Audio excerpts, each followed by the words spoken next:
ॐ भूर्भुवः स्वः तत्सवितुर्वरेण्यं भर्गो देवस्य धीमहि धियो यो नः प्रचोदयात्। आज हम मर्यादा पुरुषोत्तम श्री रामचंद्र जी के जीवन पर आधारित वाल्मीकि रामायण में अयोध्या कांड के संदर्भ में आगे समझने का प्रयास करेंगे। जब श्री रामचंद्र जी का यह निश्चय हो गया कि अब उन्होंने वन को जाना है, तो वे तीनों ही अपने माता और पिता की आज्ञा लेने के लिए चल पड़े और सबसे पहले वे अपने पिता दशरथ का आशीर्वचन लेने के लिए पहुँचे। और जब वे रास्ते पर जा रहे हैं तो उस समय का वर्णन किया हुआ मिलता है कि लोग 3 मंजिलों पर प्रसादों पर, प्रसाद माने महल, ऐसे ऊंचे ऊंचे स्थान पर चढ़ कर के उनको देख रहे थे। तो इससे ये बात स्पष्ट होती है कि उस समय बहुमंजिला इमारतें थीं, बहुत बड़े बड़े महल थे, और इनको बनाने के लिए जिस विद्या की आवश्यकता होती है वो विद्या भी निश्चित रूप से उस समय थी। वर्तमान समय के अंदर इसको हम सिविल इंजीनियरिंग बोलते हैं और प्राचीन काल में इसे शिल्प विद्या या वास्तु विद्या के नाम से कहा जाता था। तो उस विद्या का पूरा विकास उस समय था, वो इस वर्णन से हमको मिलता है। और लोग कह रहे थे कि जो चतुरंगिणी सेना, यानी जिस सेना के 4 अंग होते हैं, रथ पर चलने वाले, पैदल चलने वाले, तो इस प्रकार से जिनके पास 4 प्रकार की सेनाएं होती हैं, तो कह रहे हैं वो चतुरंगिणी सेना है जिसके 4 अंग होते हैं, और आज वो अकेले जा रहे हैं। तो देखिए, जीवन के अंदर किसी भी प्रकार की स्थिति निर्मित हो सकती है। कभी व्यक्ति बहुत ही उच्च स्तर पर भी हो सकता है और उसी व्यक्ति के साथ में कभी बहुत निम्न स्थितियां भी हो सकती हैं। इसलिए व्यक्ति को अहंकार में नहीं पड़ना चाहिए। आज जो ऊंचा है बहुत, वो कल नीचे भी आ सकता है। आज जो नीचे है वो ऊपर भी जा सकता है। इसलिए बहुत ऊपर पहुंचने पर किसी प्रकार का अहंकार नहीं रखना चाहिए, और जो व्यक्ति आज बहुत नीचे हैं उनको देखकर हीन दृष्टि नहीं होनी चाहिए। संसार में, जीवन में इस प्रकार के उतार चढ़ाव आते रहते हैं, और ये उतार चढ़ाव भरा जीवन हमें श्री रामचंद्र जी का देखने को रामायण के अंदर मिलता है। फिर लोग कहने लगे, जो लोग बहुत ही योग्य वस्तुओं का अनुभव करते थे, जिन लोगों के ऊपर बहुत से लोग आश्रित थे, जिनके पास खाने पीने भोग आदि की वस्तुएं अपार थी, आज ऐसा लग रहा है कि जैसे उनकी जो कामनाएं हैं वो किसके सहारे पूर्ण होगी, और वे केवल अपने पिता की बात को रखने के लिए धर्म का उन्होंने पालन किया हुआ है कि कहीं मेरे पिता असत्यवादी न ठहराए जाए। तो इस प्रकार से आगे चलते गए, और श्री रामचंद्र जी की विशेषता लोग कह रहे थे कि जिनमें क्रूरता का अभाव है, जिनमें दया है, जिनमें विद्या है, शील है, इंद्रिय संयम है, और जो मन को नियंत्रण में रखना जानते हैं, ऐसे ऐसे गुण से संपन्न जो मनुष्यों में श्रेष्ठ मर्यादा पुरुषोत्तम श्री राम हैं, वे आज वन को जा रहे हैं। अब देखिए, दूसरे लोग जब हमारी प्रशंसाएं करें और हमारे गुण का गान करें, जब हम किसी से अलग हो रहे हों, हम किसी से दूर जा रहे हों, और उस समय लोग ये अनुभव करें, दुख अनुभव करें, और ये सोचें कि ये कितने अच्छे लोग हैं, हमसे आज जा रहे हैं हमारे बीच में से, तो जानना चाहिए वास्तव में हमारा जीवन सफल है, और लोग वास्तव में हमारा एक हृदय से सम्मान करते हैं। लेकिन हमारे कहीं दूर जाने के संदर्भ में कोई व्यक्ति हमसे मतलब ही ना रखे, कोई व्यक्ति दुखी ना हो, कोई सुखी ना हो, किसी को कोई मतलब ही ना हो, जा रहा है तो जा रहा है, तो इसका मतलब वो समाज भी बड़ा निष्ठुर है और हम भी ऐसे कोई सामाजिक काम जीवन के अंदर नहीं किया है। तो श्री रामचंद्र जी के उस वन गमन को लेकर जनता बहुत व्याकुल है, जनता बहुत दुखी है। तो ऐसे राजा होने चाहिए कि जिनको सदैव प्रजा चाहती है और जिनके बिना प्रजा रहना ही नहीं चाहती है। तो कितना लोगों के अंदर दुख है और उस लोगों के दुख को आगे शब्दों में व्यक्त किया है वाल्मीकि रामायण में। लोगों की भावनाएं कैसी बन रही हैं। बहुत से लोग कह रहे हैं कि हम भी इनके पीछे पीछे ही चल देंगे, और पीछे पीछे जाने से क्या होगा कि जहाँ ये वन में जाएंगे वहाँ बहुत सारे लोगों की उपस्थिति हो जाएगी, तो वो वन ही नगर बन जाएगा। और आज जो हम नगर में रह रहे हैं, यहाँ कोई रहेगा ही नहीं, तो ये नगर वन बन जाएगा। यानी एक राजा के लिए इतनी बड़ी सफलता और लोगों का हृदय से सम्मान, कितनी बड़ी बात है कि एक राजा के लिए लोग अपना सब कुछ सर्वस्व अर्पण करने को तैयार है, सब कुछ त्यागने को तैयार है। वास्तव में यही राजा की सफलता है। आज के समय में देखें तो ऐसे कोई भी व्यक्ति मुश्किल से होंगे, या इतिहास में कुछ हुए भी हैं, लेकिन वर्तमान में ऐसे हम प्रायः व्यक्तियों का अभाव देखते हैं। आज हम देखते हैं कि जितने भी नेता लोग हैं वो अपने स्वार्थ की सिद्धि के लिए प्रजाओं के पीछे भागते हैं, और जिस दिन स्वार्थ सिद्ध होना बंद हो जाता है उस दिन वे इनके पीछे जाना बंद कर देते हैं। तो ये जो एक कितना बड़ा संबंध है एक राजा और प्रजा का, कि जहाँ प्रजा अपना सब कुछ त्यागने को तैयार है। और आगे ये भावनाएं क्या व्यक्त कर रहे हैं वहाँ के लोग कि अब हमारे घरों में झाड़ू ना लगे, अब हमारे घर में पानी ना आए, अब हमारे घर में हवन ना हो, मंत्र पाठ ना हो। यानी मन कितना उदास है और मन में कुछ भी करने की इच्छा नहीं है। तो जिनके साथ भी हमारे संबंध हो वे इतने अच्छे संबंध होने चाहिए, इतना प्रेम आपस में होना चाहिए कि हम कभी ना रहे तो हमारे अभाव को वे सदैव सम्मान से याद रखें। तो ऐसा हमारा जीवन होना चाहिए और यही जीवन की सबसे बड़ी सफलता है। तो ऐसा जीवन जीने का प्रयास पूरा पूरा हमारा होना चाहिए। अब आगे चल कर के वे अपने पिता दशरथ के पास जाते हैं, प्रणाम करते हैं, और पिता बहुत दुखी हैं। तो पिता को श्री रामचंद्र स्वयं सांत्वना देते हुए कहते हैं, आप दुखी ना हो, आप इस प्रकार आंसू ना बहाएं। मेरी एक इच्छा केवल मात्र है कि आप सत्यवादी कहलाएं संसार में।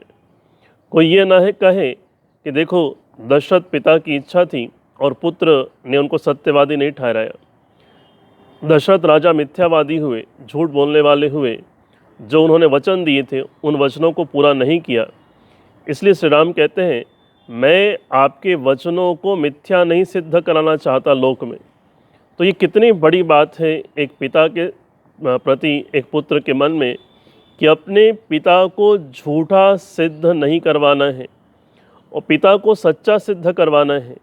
और पिता को सच्चा सिद्ध करवाने के लिए स्वयं कितने कष्ट भोगने पड़े, पीछे नहीं हटना है। ये कितना बड़ा प्रेम है, कितना बड़ा त्याग है और कितनी बड़ी भावना एक पुत्र के मन में अपने पिता के लिए है। और उनकी चिंता को दूर करते हुए कहते हैं, आप किसी प्रकार की चिंता ना करिए, वन में हम लोग आनंद से रहेंगे, कष्ट से रहेंगे।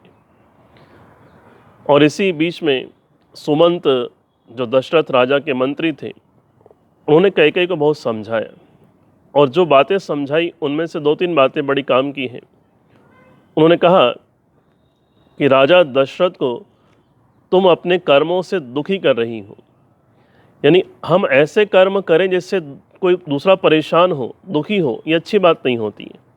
तो जीवन में ऐसे काम कोई नहीं करनी चाहिए जिससे हमारे कर्मों से कोई दुखी होता हो।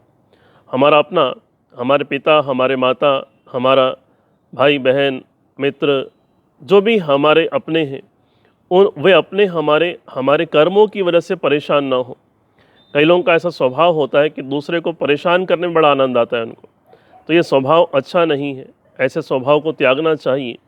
और वही सुमंत कैकेयी को कहते हैं कि इस प्रकार के कर्म तुम कर रही हो जिससे दशरथ राजा बड़े परेशान हैं, दुखी हैं। और कहा उन्होंने कि दशरथ राजा तुम्हारे पालक हैं, तुम्हारा पालन करने वाले हैं, तुम्हारे पति हैं, तुमको हर प्रकार का आश्रय उनसे ही मिलता है और तुम उनका ही अपमान कर रही हो। यानी जो लोग मेरे को सहारा देते हैं, जो लोग मेरे को आश्रय देते हैं, जो लोग मेरा पालन करते हैं, उनका अपमान करना ये कितना बड़ा पाप है। और इस प्रकार का पाप क्यों कर रहे हो, सुमंत कैकेयी को कहते हो। और आगे बोलते हैं कि तुम्हारे पुत्र भरत को राज्य मिल भी जाएगा तो उससे क्या होगा, दशरथ राजा दुखी होंगे, हम सब तुम्हारे साथ रहना नहीं चाहेंगे। और जो भी सदाचारी व्यक्ति होंगे कोई तुम्हारे साथ नहीं रहना चाहेगा, क्योंकि तुम मर्यादाहीन कर्म करोगे तो सदाचारी व्यक्ति तुम्हारे साथ कभी नहीं रहेंगे। ये बहुत बड़ी बात यहाँ सीखने को मिलती है कि मर्यादाओं से बाहर जाकर यदि व्यक्ति काम करेगा, मर्यादाओं का उल्लंघन करेगा, तो उसके साथ में अच्छे आचरण करने वाले लोग कभी नहीं रहते हैं, वो उससे दूर हो जाते हैं। हाँ, गलत लोग, दुष्ट लोग हमारे संगति में बढ़ जाएंगे, लेकिन यदि हमने मर्यादाओं से बाहर जाकर मर्यादाओं का भंग करके अधर्म काम किया तो बुरे लोग भले हमारे साथ रहेंगे लेकिन अच्छे व्यक्ति हमारे साथ नहीं रहेंगे, वो दूर हट जाएंगे, चुपचाप अलग हट जाएंगे। इसलिए इस बात का यहाँ पर बड़ा ध्यान रखा जाना चाहिए। तो ये कुछ बातें सुमंत ने कैकेयी से कही। अब वन जाने की और तैयारियां हो रही हैं। श्री राम और लक्ष्मण वल्कल वस्त्र धारण करते हैं जो वनवासियों का वेश है, और सीता को भी इसी प्रकार के वस्त्र दिए गए धारण करने के लिए। लेकिन सीता थोड़ी जानती नहीं थी वल्कल वस्त्र को धारण करना। इस कार्य में श्री रामचंद्र जी ने उनका सहयोग किया और तीनों ने वल्कल वस्त्र धारण किया। अब सीता को वल्कल वस्त्र वनवासियों के वेश धारण करते हुए वहाँ उपस्थित सभी लोग बड़े दुखी हुए, और वशिष्ठ मुनि जो उस कुल के पुरोहित थे उनकी आंखों में भी आंसू आ गए। और उन्होंने कैकेयी से कहा, और कितनी बड़ी बात है, गुरु है वो, एक कुल पुरोहित है, और भरत के विषय में उनका अभिप्राय कितना अच्छा है, कितने अच्छे विचार हैं।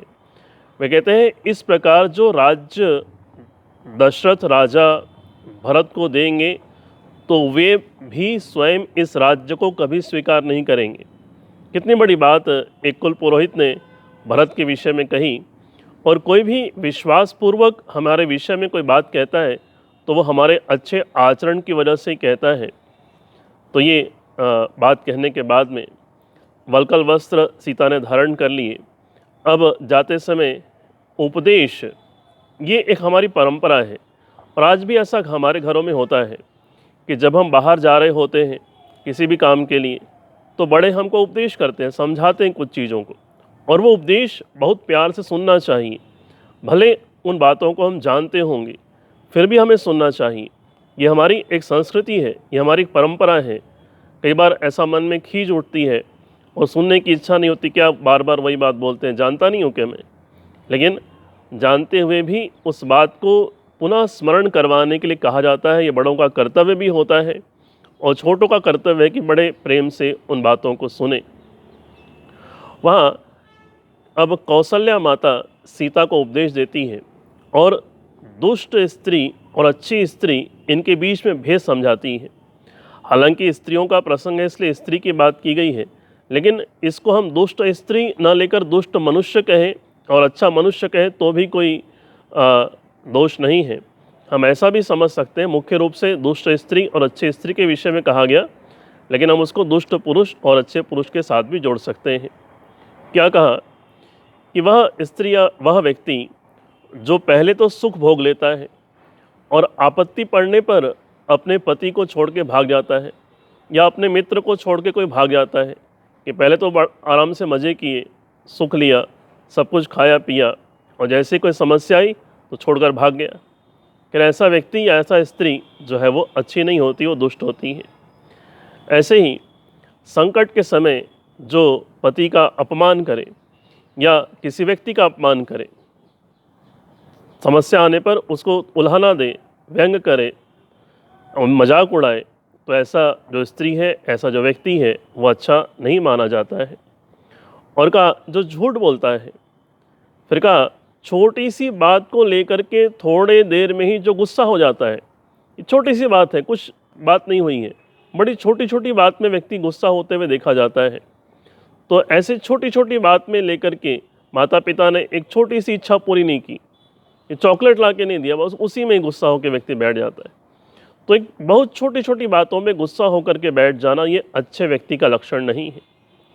और फिर आगे चल कर के उन्होंने कहा हमारा जो कुल है, जिसको रघुकुल कहा जाता है, कि उसमें 3 मुख्य लक्षण जानने चाहिए। वो 3 मुख्य लक्षण क्या है? कहा कि दान लेना, और आगे चलकर कहा कि दान देना, क्षमा कीजिए, दान देना, यज्ञ में दीक्षा लेना और अपने युद्ध में शरीर त्यागना। कि 3 चीज़ें कहीं कि यज्ञ करना, दीक्षा लेने का मतलब यज्ञ करना, दान देना, और युद्ध जब होता है तो उसमें समय आने पर शरीर त्यागना पड़े तो उससे पीछे नहीं हटना। कई हमारे कुल का सदाचार है। और बात उन्होंने कही कि साध्वी स्त्री, अच्छी स्त्री का लक्षण क्या है? कहा कि सेवा करना, सदाचार से रहना, कुल की मर्यादा में रहना। ये बहुत बड़ी बात है कि परिवार के जो नियम होते हैं, परिवार की जो मर्यादाएं होती हैं, उसमें रहना ये अच्छे स्त्री, अच्छे व्यक्ति का लक्षण है। आज आधुनिक संस्कृति के प्रभाव में आकर के पारिवारिक नियम, पारिवारिक मर्यादाओं को व्यक्ति कुछ समझता ही नहीं है, और वो किसी प्रकार की मर्यादाओं में रहना उसको बंधन लगता है। उसको लगता है कि मेरी स्वतंत्रता छीनी जा रही है, लेकिन वास्तव में ये किसी प्रकार की स्वतंत्रता नहीं छीनी जा रही है, ये कोई बंधन नहीं है। और इस प्रकार के धर्म के बंधन जीवन में रहना ही चाहिए। जब व्यक्ति धर्म के बंधन से स्वतंत्र होना चाहेगा तो उसकी उन्नति नहीं होगी, उसकी अवनति ही होगी। इसलिए ये कुल की मर्यादाएं बहुत जीवन में आवश्यक होती है, पारिवारिक नियम जीवन के अंदर बहुत आवश्यक होते हैं। तो ये बातें कौशल्या माता ने सीता को समझाया। फिर आगे चल कर के राम, लक्ष्मण और सीता तीनों ने दशरथ राजा, फिर आगे चल कर के माता कौशल्या, सुमित्रा माता, इन तीनों के चरण स्पर्श किए। और यहाँ पर जब लक्ष्मण माता सुमित्रा के चरण स्पर्श करने गए तो बहुत ही एक मार्मिक उपदेश वहाँ पर दिया। क्या कहा कि बड़े भाई की सेवा में कभी प्रमाद मत करना, कभी आलस्य मत करना, हमेशा बड़े भाई श्री राम की सेवा में लगे रहना। ये कितना अच्छा उपदेश दिया। और इससे बढ़कर के एक और उपदेश दिया उन्होंने, कहा कि सत्पुरुषों का यही धर्म है। क्या धर्म है? कि अपने भाई की आज्ञा का पालन करना चाहिए। कह रहे अच्छे पुरुष का ये धर्म है कि अपने भाई को मानना चाहिए, वो जो बात कहे उसकी बात माननी चाहिए। और इसके बाद आगे चल कर के वे कहते हैं कि श्री राम को राजा दशरथ के समान अपना पिता समझना। कितनी बड़ी सदाचार की बात बताई। और कहा सीता को माता सुमित्रा के समान समझना। ये कितनी एक पवित्र दृष्टि उन्होंने दिया और कितनी बड़ी बात उन्होंने समझाई। तो ये सुमित्रा माता का लक्ष्मण को उपदेश था, और इस प्रकार के उपदेश जीवन के अंदर बहुत काम आते हैं। जो बड़े लोग हैं उनको इस प्रकार के उपदेश अपने छोटों को देने चाहिए, और छोटों को इस प्रकार के उपदेश बड़ों से सुनना चाहिए और उसको जीवन में आचरण में लेकर के आना चाहिए। ये आज के इस कक्षा में हमने कुछ बातों को समझने का प्रयास किया। शेष बातें कल की कक्षा में समझेंगे। सभी को सादर नमस्ते जी।